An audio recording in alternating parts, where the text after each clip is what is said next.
My name is Carole Griffin. I am the previous owner of Continental Bakery Chez Lulu in Birmingham. I had a great, experience growing up in Birmingham. I went to high school and wanted to get out and see the world, and I kind of felt like Birmingham felt small at that time, and I was ready to get out. And I was like, I'm going to leave Birmingham and I'll never come back. And I went to school in Houston. I traveled all over the world. I had just really like 10 years of adventure. Went to Europe for a while, landed in DC, and a friend of mine was there who had worked in a bakery with me.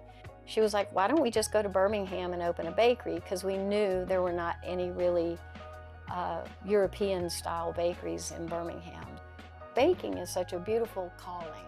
I think it has a lot of similarities to bringing children into the world. I mean, you're sort of shepherding a living product, a living being, basically, all of these little spores, and you have to tend them and really be relational with it. And eventually you sort of are birthing a beautiful thing. So I came back and saw this burgeoning, more of an urban movement in Birmingham. And I thought, this is really cool, and I want to be a part of this. My mother was just like, how are you going to possibly make money?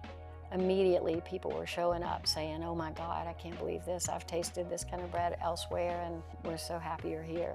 I have seen the Birmingham restaurant scene change quite a lot. When I started to make the sourdough bread, there was nobody in town who was making sourdough. As far as I knew, there were no books written about making that kind of bread.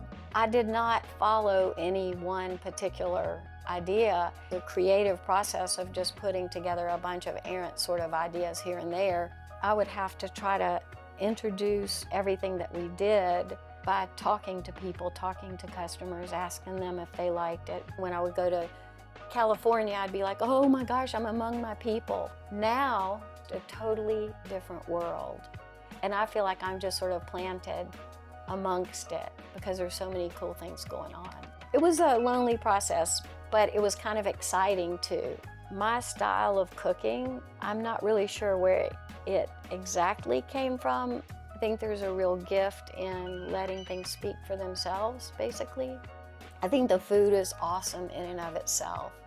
And if I have the ability or the intelligence or wisdom to notice it, then I can sort of share that with other people. That's a gift.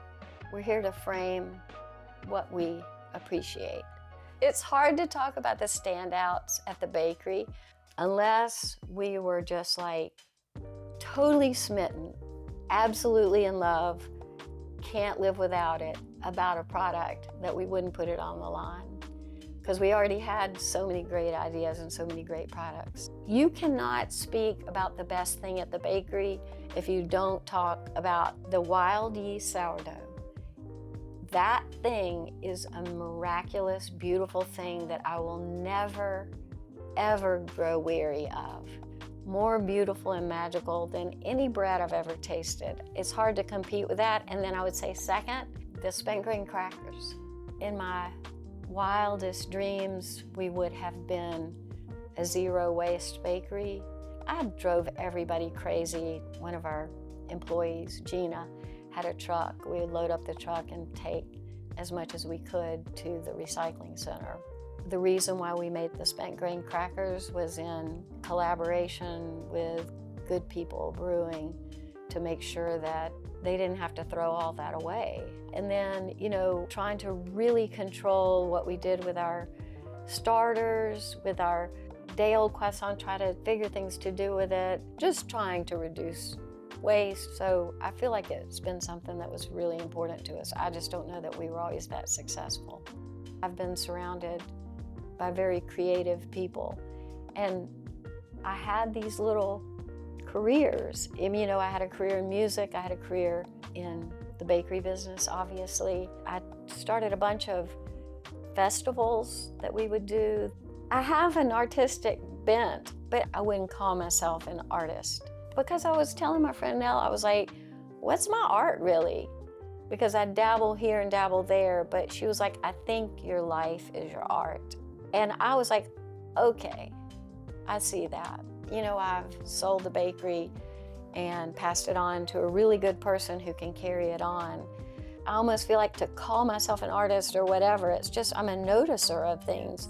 It seems like that's what I have the ability to do, is sort of notice and build. The bakery was just this beautiful organism, you know, not just the bread, the people there.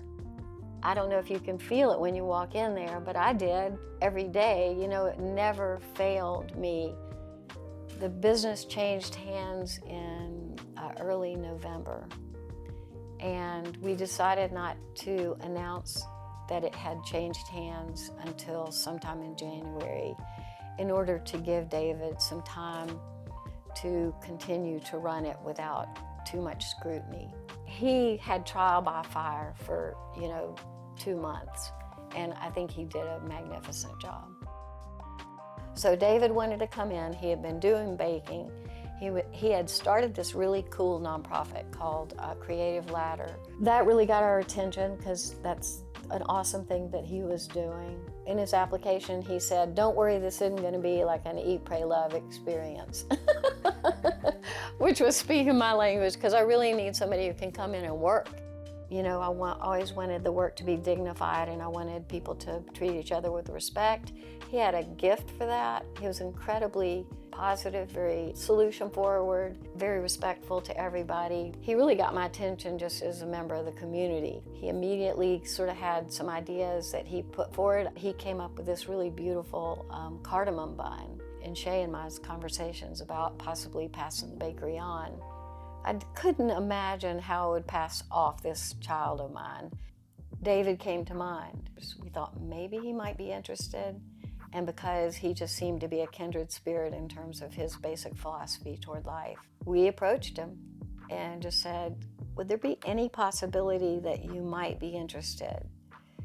And his response was so funny, because he was like, "You have got to be kidding me. Are you serious? Please don't play around." And we were like, "No, would this be something you want to talk about?" He was like, "Absolutely.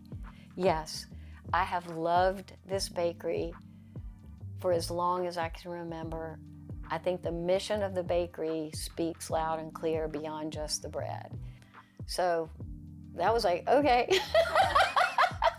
You know, we're definitely on the same page. So it was really, really, really kismet. I just was so afraid of anything changing because it's so good. The thing he told me right before we changed hands was, he said, "Living here, working with you guys for the last year has taught me that things change all the time, but overarching North Star as far as the character of the business."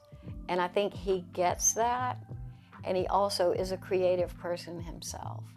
Well, so what is next for me? So I want to do some traveling. I want to see other parts of the country again. I could do that. Oh my God. Being on the road, going from town to town, just engaging, with different kinds of people and just being free like that. I loved it. So I think Shay and I want to get back to that. The bakery really, it takes up a lot of time if you do it right. We were there a lot, but I just look forward to the time to spend with my family. I learned a lot about being a leader, so I would like to share that gift. I would like to invest some of my time in that endeavor, at least for the next few years, to organize movement and change in the country.